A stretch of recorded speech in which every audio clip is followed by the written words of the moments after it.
Welcome to the Purple Political Breakdown. I am glad you are here and I'm glad you are listening to today's podcast episode. My mission in each and every one of these episodes is to really focus on the solutions to some of the biggest questions and most controversial topics going on in our current society. I feel like most of these conversations are not truly being discussed in a more logical and respectful manner due to the political toxicity that goes on with both the left and the right, both the Democrats and the Republicans. In this podcast, I don't care about any of that. I am focused on the solutions. I'm focused on bridging gaps. If you want to join me on this journey, if you want to discuss some of the most important topics, if you are tired of the political toxicity and negativity from both sides, please support this channel, share the podcast, and go to my website, www.purplepoliticalbreakdown.com. I appreciate the support. I'll continue to make content, and hopefully we can start bridging these gaps and focusing on real issues going on in our world. Welcome to the Purple Political Breakdown. How you doing on this Saturday day? I'm sorry this didn't appear at 8 a.m. in the morning like usual for my episodes. A little bit later, but I still had to drop something, of course, for y'all. And if you don't know, this is a new segment of the show, or new type of show for the podcast. I think Purple Political News sounds just about right to talk about the recent news that happened in the last week and my kind of perspective on this. I'll stick to the facts, but I'll let you know my personal opinion about what is going on as well. And I'll differentiate the two so I'm not giving you any misinformation. So stay tuned. Another episode every single week. Purple Political News. We are here, and we got some interesting news to talk about for the beginning of January and this recent January week, of course. Do you want a great website like this? This is my podcast website where I direct the audience to come to watch the content, listen to the content, read the blogs, and much, much more. If you want to have your own customizable podcast website, then join my affiliate link in my description to sign up for something called PodPage, and they can help you customize an easy podcast website for your personal podcast. Sign up to get a discount now. Again, use the link in my description to join PodPage now. Now, the first thing I want to talk about is the NRA lawsuit that's taking place. The National Rifle Association. If you don't know, the NRA is a huge group in terms of the Second Amendment advocates that exist. And they're huge for pushing certain policies in federal government, local government, talking about or giving more rights in terms of gun rights for the people. But with this huge scandal that's taking place, the National Rifle Association leader, Wayne LaPierre, drew millions of dollars away from the gun rights groups to spend on lavish perks for himself as the NRA flaunted nonprofit laws and evaded oversight for decades. Plaintiffs alleged Monday during opening arguments in the New York City trial against the organization and its executives. So apparently millions of dollars were being used by the NRA leader for his own personal use, for vacation, for gifts for himself, for trips, taking away money for the cause of the organization. And this shouldn't be a surprise to anybody, because oftentimes we are so blinded by the cause, we don't really look at what the cause is doing, what the group and organization is doing. That's why I'm not the biggest fan nowadays of organizations purely created based off ideological movement. I've criticized BLM, who had the similar situation take place with the BLM leaders utilizing the people's money for inappropriate means. And then on the other side of the aisle, a more right-wing organization, the NRA, is doing the exact same thing. You guys need to understand, I know what I'm talking about when I say this. The left and the right are two sides of the same coin. People are people. If you want to hold people accountable, hold everybody accountable. These individuals, and I hate when it becomes a political, battle between the left and the right. In its entirety, I've always said it's always been a battle between the people and the elite. That's what it's always been. But y'all are misguided to thinking that it's about political differences when it's in reality, we all want the same stuff: a better country, a safer environment, freedoms and our liberties not to be infringed on, and rights for people who are underprivileged. Core principles that exist for so many people.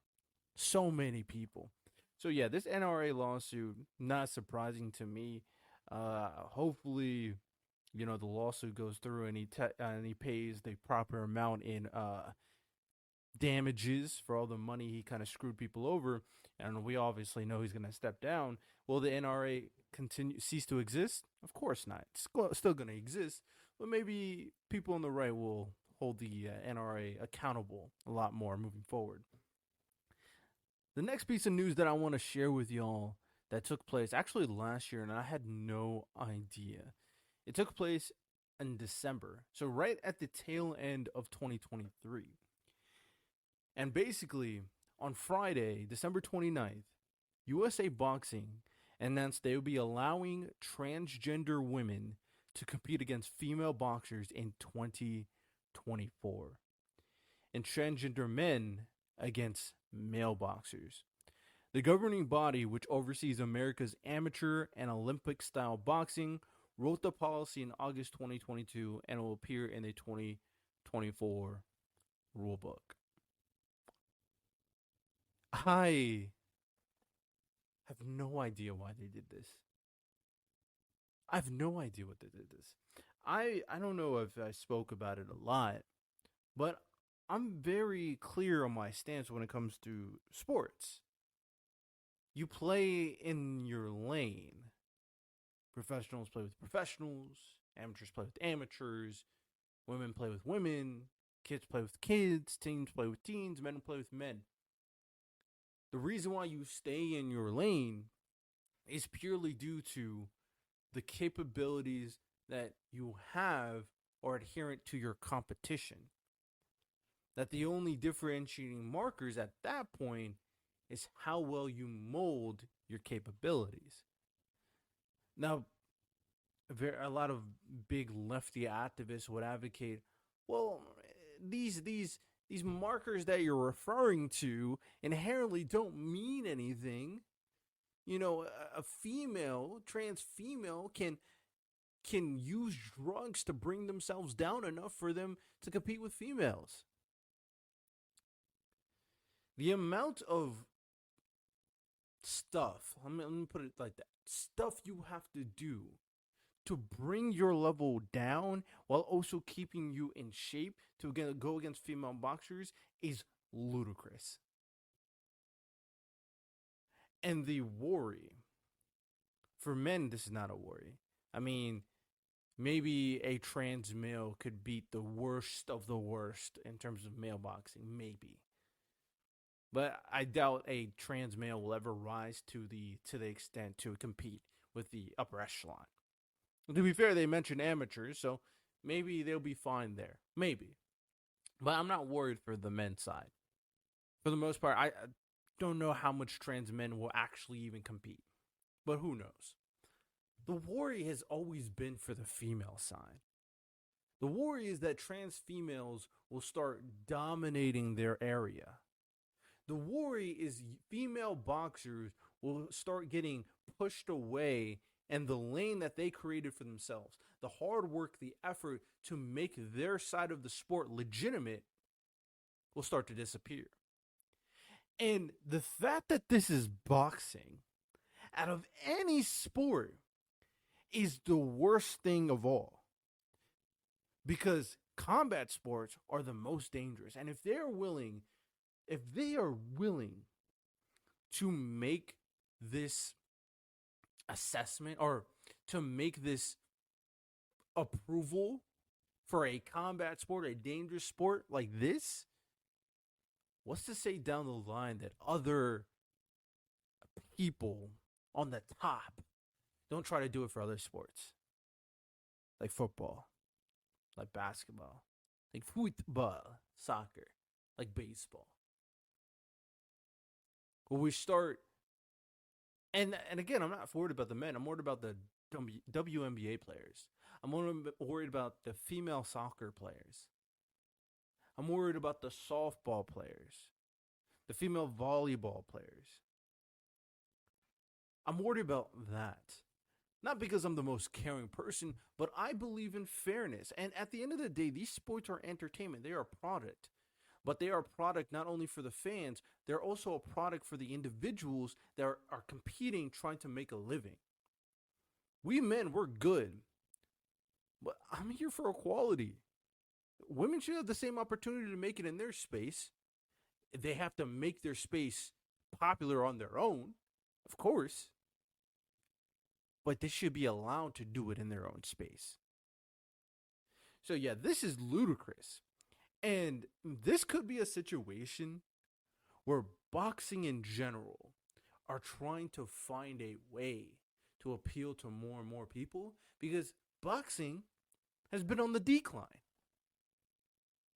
And if it wasn't for influencer boxing, I don't know how much people would actually care about boxing nowadays.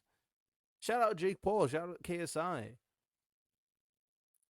This is dumb. This is ridiculous. And to think that we may have this in the Olympics, or I guess they said Olympic-style boxing, doesn't necessarily mean it's going to be in the Olympics, but I guarantee all the other countries will boycott a trans female going against their female athlete. Boycott it. So yeah, this is ridiculous. I don't know why we're moving in directions that don't need to be moved into. If we want to talk about improving the sports, there are so many other things that can be done. You people who are listening to the podcast, I want you to share the words that is coming out of my mouth. If we want things done, we have to do it ourselves. Trusting these elites have proven null and void. Trusting these elites to adhere to the people's wants and needs have proven inefficient. We got to make noise. We got to make peaceful, logical noise, but we got to make noise. This is ridiculous. Next, we go into Donald Trump. Donald Trump has been removed from 2 ballots, Colorado and Maine. And in this situation, it's in reference to the certain indictments that he's going through. It's in reference to him defying the 14th Amendment to from these 2 states. I think people have a misconception thinking that, it's just the Democrats and lefties and Biden who are doing this. But no, it's these state governments, including the Republicans, on these committees as well. Donald Trump, and whether or not he should be allowed to run, is up in the air. I think the Supreme Courts are going to officially decide on the legitimacy behind it, and I'm curious on what their explanation will be. I do have a video coming on my YouTube channel, Purple Political Breakdown. Make sure y'all check that out. I watched the portion of the Destiny versus Alex Jones regarding January 6th debate, and there's certain key elements that I came out of it with. I will say this, though. There is a lot of it I couldn't watch anymore because Alex Jones is annoying. I can't watch Alex Jones. It was like 12 hours. I watched like 2. Any more, my brain would have exploded. I'll be honest. I listened to Alex Jones for the very first time yesterday. I don't like Alex Jones. That is my complete honesty. I don't like people like him who are just manipulating the people with boisterous words and, different exasperated expressions. But that's my 2 cents regarding that. I'll also let you know a little bit less political news, but very important news nonetheless for Americans. A lot of major NFL coaches have been fired, or at the very least, let go, or you could say quit from their teams. We got people like Pete Carroll from the Seattle Seahawks, Mike Vrabel from the Tennessee Titans, Nick Saban for the Alabama. Alabama. Do I know their? I do know. I'm blanking on their team name for some. Alabama. It's just not coming to me. But Alabama, and of course, the GOAT for the NFL, Bill Belichick from the Patriots. All not on their teams, all going to different teams. What will this mean for the NFL landscape? The NFL landscape has changed so drastically in the last couple of years since Tom Brady left, Peyton Manning left, Eli left. The only one here still really from the old era is like Aaron Rodgers, and he hasn't even played the last season. So what will come of the NFL? This playoffs is going to be extremely interesting, I'll tell you that. And the last bit of news that I want to relay to you, the people, is referencing the bombing that took place in Yemen. Now, I saw some clips, and there is a lot of outrage regarding the bombing that took place in Yemen. Am I surprised that outrage happened? No, because people see headlines and get very irritated. That's been the case for so long at this point, and it's getting even worse. I'm gonna be honest with how fast news travels on social media, and how fast misinformation travels through people who don't understand what is going on and giving their personal opinion, angering more people. It's getting worse and worse how people are getting upset based off things that they don't know anything about. And because it's America, freedom of speech and freedom of protest, they are freely allowed to do whatever and get angry on whatever they want. But let's talk about what exactly happened regarding this Yemen situation. If you're enjoying today's episode, then I have an excellent promotion for you. If you want to see the full video version, then you can check it out on the Roku app, which you can find on your Fire Stick. And you can not only watch this full podcast episode, the full video, but you can check out a lot of different programs that I'm partnered with as well with Pod Nations. So go check that out. You are going to enjoy yourself. And with that said, back to the episode. So there was coordinated U.S. and British bombings of Iran-backed Houthi rebels in Yemen. Early Friday were in retaliation for weeks of attacks against cargo ships in the Red Sea. Let's go into that a little bit deeper. In response to more than 25 attacks on international shipping in the Red Sea by Houthi rebels by Yemen in the last 2 months, the U.S. and British militaries attacked around 60 Houthi targets with more than 100 precision-guided missiles. They had support from Australia, Bahrain, Canada, and the Netherlands. The countries acted about 24 hours after the UN Security Council condemned the Houthi attacks. About 12% of all international trade passes through the Red Sea. While the Houthis said their attacks were in support of the Palestinians and only targeted shipping that involved Israel in some way, shipping costs shot up, and many ship owners have been avoiding the Red Sea entirely. So people are acting like, oh, the U.S. did this for no reason. But in reality, Yemen has been attacking international shipping for the last few months. So this is not unprecedented. This is not unwarranted. This is the situation that took place for rebels, specifically rebels, that were doing as they please. Now, of course, the Palestinian supporters are going to, well, they're helping Palestine, so yeah, it's still bad. Of course you're going to do that. I'm not surprised. People are emotionally triggered. And when you're emotionally triggered, common sense kind of goes out the door. These rebels were doing something to some very powerful people in terms of international trading, which is very important for the global economy. And they paid for it. I don't care who they're trying to support. You can't just be attacking other nations, other powers, things, and expect no recourse. That's ludicrous. No, you think about this logically. That doesn't make sense, right? Like, okay, this rebel organization that is supporting, or let me give an example that maybe puts everything full circle. So this is for the lefties. Imagine a situation where there was this right-wing individual organization. Let's put a name to them.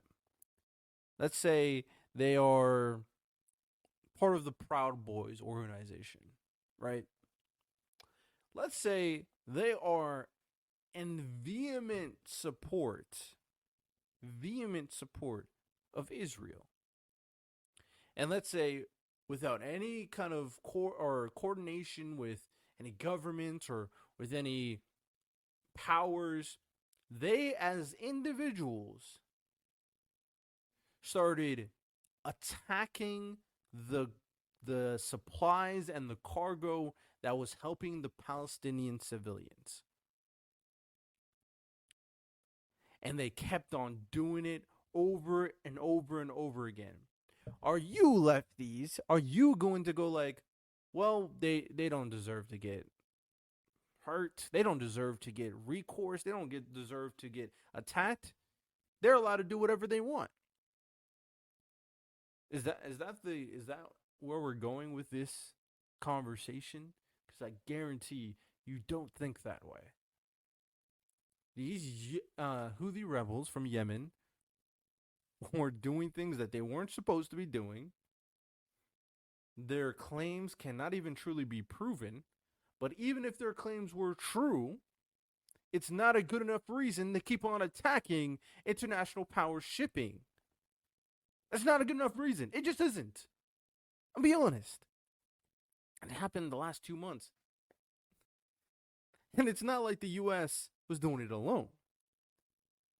The U.S. was in coordination with several other countries like, yo, these guys are pissing us off. Man, even Canada, the most leftist country that exists probably in the world, was like, yeah, they gotta go. But people are getting angry, protesting, burning American flags, saying death to America because of these bombings. It's an interesting conversation, and I'm probably going to do a full podcast episode on Monday about it. On America's freedoms, will it eventually turn against them? And I'm not saying this because I want to take away freedoms. No, that's actually the last thing I want to do. I don't want a government of elites running the world. We're not running America, therefore running the world. I want to challenge the way we're doing things now to ensure our country doesn't destroy itself from ignorant people who don't know what's going on but have the privileges to act based off the First Amendment. I'll bring that up more later, but that is all we got for the news, the purple political news. Hopefully you guys all enjoyed. Like I said, I gave my personal opinion, but the facts are the facts. The facts are there's an NRA lawsuit taking place. The facts are the U.S. Boxing organization is approving trans boxers to compete with the other gender. It's true that Donald Trump has been removed from 2 ballots. A lot of major NFL coaches have been fired, and the U.S. and British allies have bombed Yemen. These are all true. These are all factual things that took place. Well, when you read a news headline, when you read a news article, keep in mind, moving forward, you understand the context. You understand the realities of what is going on. Yes, you can have an opinion about whatever you want. But acting based off the opinion, maybe think twice about that, depending on how informed you are. Hope you guys enjoyed. Y'all have a good one. Take care and peace. Well, check it out, y'all. We got what you need. We're all living in apartments, condos, vans. Well, dude, even you can have a studio in a box. Yes, we can help you with that right here at Blind Knowledge. We work on your budget and we figure out your measurements. We'll get you the best sound for the best price. Let me know, 877-237-1143 or at blindknowledge.com. Yep.